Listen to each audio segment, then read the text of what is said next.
Welcome back to World Drum Club. I'm Kalani, your host and teacher, and in this lesson I'll be teaching you how to play the shaker. There are many types of shakers. Some of them are egg-shaped, even groups of eggs. Some of them are smaller, some are pretty big. But all the technique is essentially the same. So when you go to play the shaker or when you teach your student, here are the steps you can follow so you'll sound the best and you'll make great sounding music. First of all, no matter what kind of shaker you have, the basic holding technique is so it's parallel to the floor, across like this. Alright? Fingers are away from you and your thumb is facing you. So we don't want to hold it like this. It's not going up and down or in and out this way. No. We're going to go in a back and forth action, and I like to think about a clock. So maybe going from 11 to 1 o'clock across the center so that your arm is basically staying straight up the entire time. We're going to use a little bit of our wrist and a little bit of moving from the elbow. So we're going to use both movements. I'm going to play right now and I just want you to watch and listen. And this would be a typical shaker technique and typical shaker rhythm.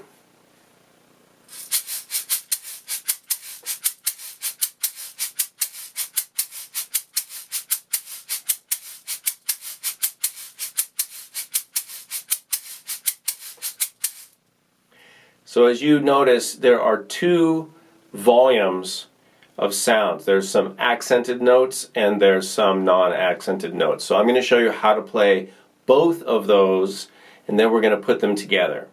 So first, let's start with the louder sound. And this sound is made with a stronger motion where you have the filling striking the sides of the shaker. So it's short and it has kind of a strong sound, right? Accented sound.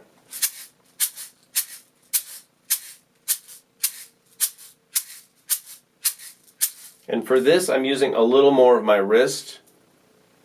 And just as an exercise, try to have it be sharp and staccato. In other words, a short sound.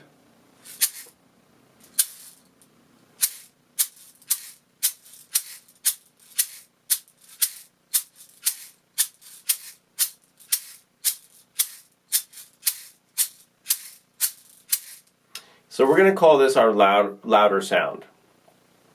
Now let's look at how to play the soft sound. The soft sound is really where you want the filling just moving on the bottom of the shaker. So when we go back to the pattern, you'll see that I'm barely moving. But for now, we're going to make this sound.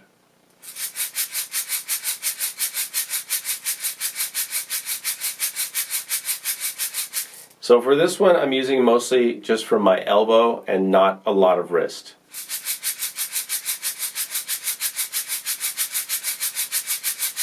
In fact, I'm barely moving.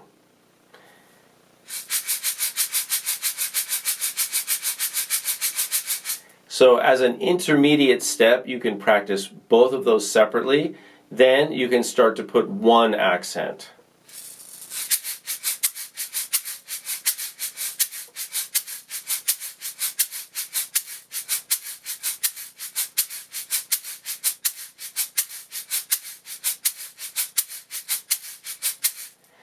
You can have your students start with this kind of shaker rhythm as a basic shaker pattern, and you can put the accent on the downbeat or on the upbeat.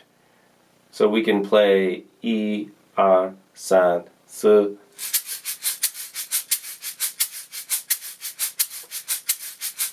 Or we can play E, R, San, Su. E, R, San, Su, E, R, San, Su.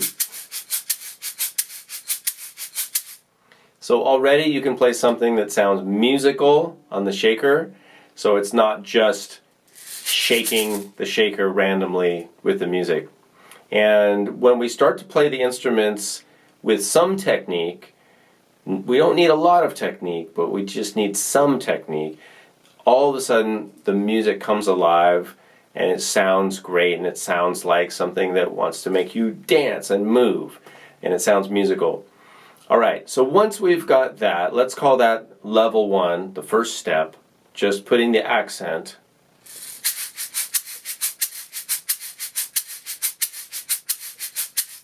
Now, let's go on in the next session, the next lesson, to what we call level 2, which would be to play 2 accents, one at the first 16th note and one at the last 16th note. So 1, E,